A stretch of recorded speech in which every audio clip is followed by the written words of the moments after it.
राधे राधे मित्रों, राधे रानी की कृपा से आप लोग खुशहाल हो। होली की ढेर सारी शुभकामनाएं। 14 मार्च से लेकर 13 अप्रैल तक खरवास रहेगा और इसी बीच 17 मार्च से लेकर 25 मार्च तक होलाष्टक रहेगा। आप कहेंगे कि ये होलाष्टक क्या है? होलाष्टक में कौन कौन से कार्य करना चाहिए और कौन सा कार्य नहीं करना चाहिए, चलिए आज सनातनी धर्म ज्ञान में इसी बात पर चर्चा करेंगे। होलाष्टक क्या है? होलाष्टक होली से 8 दिन पहले के समय को होलाष्टक कहते हैं, अर्थात फाल्गुन शुक्ल पक्ष अष्टमी से लेकर फाल्गुन पूर्णिमा तक वाले अवधि को होलाष्टक कहते हैं। अष्टमी दिन रविवार से लेकर 8 नहीं 9 दिन सोमवार तक होलाष्टक इस बार रहेगा। इस 8 दिन के अवधि का बहुत बड़ा महत्व है। इस काल में बहुत ऐसे कार्य हैं जो नहीं करना चाहिए और बहुत ऐसे कार्य हैं जो इस अवधि में करना चाहिए। जानिए कैसे? क्योंकि इस 8 दिन में ग्रहों की चाल बहुत ही उग्र स्थिति में होता है। इस समय ग्रह बिल्कुल अनुकूल नहीं होते, इसलिए इस अवधि में शुभ कार्य करना बिल्कुल मना होता है। जैसे शादी ब्याह, मुंडन, जनेऊ, उपनयन संस्कार, जमीन खरीदने बेचने का कार्य, गृह प्रवेश, गाड़ी घोड़े खरीदने का कार्य, सोना चांदी खरीदने का कार्य, शादी ब्याह संबंधी खरीदारी, अर्थात जितने भी ग्रह संबंधी शुभ कार्य है वह सब कार्य 8 दिन के लिए रोक दे, नहीं तो इस बीच किया गया कार्य शुभ फल नहीं देता, नुकसान देता है। इसमें खरवास भी हो रहा है, यह भी इसमें भी शुभ कार्य करना वर्जित माना जाता है। भारतीय परंपरा के अनुसार 3 पर्व बहुत ही महत्वपूर्ण होता है, होली, दिवाली और दशहरा। एक मान्यता है कि होलाष्टक में शिव जी कामदेव को भस्म कर दिए थे, तभी से होलाष्टक मनाया जाता है। होलाष्टक के लगने के पीछे एक और मान्यता है। प्रहलाद की बुआ होलिका प्रहलाद को मारने के ख्याल से अपने गोदी में बिठाकर आग की चिता में बैठ गई, क्योंकि उनको ब्रह्मा जी के द्वारा वरदान प्राप्त था कि उनको आग नहीं जला पाएगी।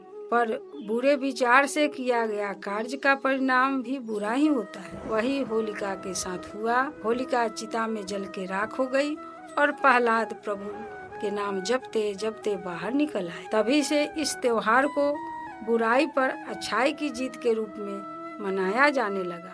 ज्योतिष विद्या के अनुसार इस 8 दिनों में ग्रह की चाल उग्र अवस्था में होने के कारण, अर्थात ग्रह की चाल अनुकूल नहीं होने के कारण इस 8 दिनों में कोई भी शुभ कार्य करना मना है, नहीं तो ग्रह की चाल उग्र होने के कारण परिणाम शुभ नहीं देता। इसमें खरवास भी चल रहा है। खरवास, ये दोनों स्थिति में शुभ कार्य करना मना होता है, करने योग्य बिल्कुल नहीं होता। इस समय कोई भी शादी संबंधी शुभ कार्य नहीं करे, न ही गृह प्रवेश करे, न ही अपना घर का स्थान बदले। किराए पर रह रहे हैं तो नया मकान में नहीं जाए, जनेऊ मुंडन नहीं करवाएं, पूजा पाठ अनुष्ठान पूजा यज्ञ ये सब भी विशेषता वर्जित है।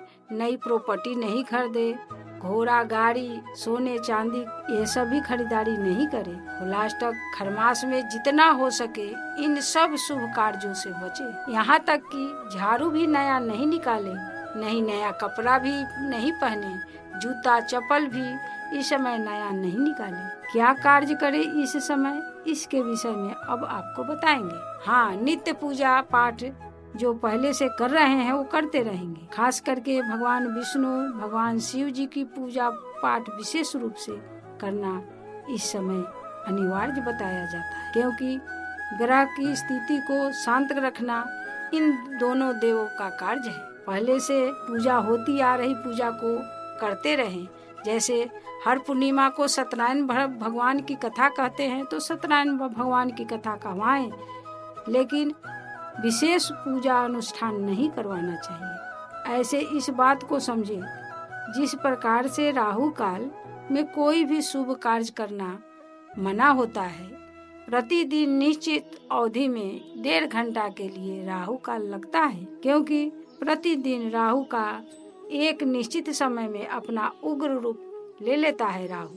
इस राहु के दुष्परिणाम से बचने के लिए ज्योतिषाचार्य लोग शुभ कार्य करने से राहु काल में मना करते हैं। उसी प्रकार से होलाष्टक में 9 ग्रह उग्र अवस्था में बारी बारी से 8 दिन तक रहते हैं। इसलिए इस समय में कोई भी शुभ कार्य, मांगलिक कार्य करना मना है। बच्चे का छठी, मृत्यु पर होने वाले श्राद्ध, शांति पाठ, वो तो करना अनिवार्य है, वो तो होगा ही होगा। कोई नया व्रत, पूजा पाठ नहीं उठाना चाहिए। महिलाओं को खास करके यह कोई भी नया पूजा पाठ इस समय नहीं उठाना चाहिए, क्योंकि इस समय नकारात्मक ऊर्जा का प्रभाव बहुत ही ज्यादा होता है। इस वजह से कोई भी किया गया शुभ कार्य का परिणाम शुभ नहीं हो पाता, इसलिए शुभ कार्य करना वर्जित माना जाता है। इस समय नकारात्मक शक्तियाँ बहुत ही सक्रिय अवस्था में होती है। इस समय तंत्र मंत्र, जादू, टोने टोटके होने के चांस बहुत ज्यादा रहते हैं। इसलिए इस समय को अपने घर के सदस्यों पर विशेष ख्याल रखना चाहिए। बुरे लोग इसी अवधि में, इसी काल में बुरे कार्य करके आपके परिवार को नुकसान पहुंचा सकते हैं। खास कर छोटे बच्चे, नवविवाहिता जोड़ी अपना विशेष ख्याल रखें। होली के समय बहुत से घरों में कार्य होते हैं, उस कार्य में अपने आप को लगाएं। पापड़, चिप्स, गुजिया, तरह तरह की मिठाइयाँ बनाएं। होली तो ऐसे अकेले मनाने का त्योहार है नहीं, इसलिए आपके मोहल्ले में जिस दिन होली मनाया जाता है उसी दिन आप भी होली मनाएं। 25 तारीख या 26 तारीख या दोनों दिन अपना होली मना सकते हैं। होलिका का पूजन कैसे करें? होलिका जलाने के बाद ही जाएं और तब होलिका का पूजन करें। होलिका पूजन केवल नाम के रूप में होती है। असली पूर्णिमा वाले दिन असली पूजा अग्निदेव की होती है। बुराई पर अच्छाई की जीत अग्निदेव ने ही दिलवाए थे। उन्होंने ही नारायण की आज्ञा से प्रहलाद को बचा दिए और अधर्म पर धर्म की जीत कराए।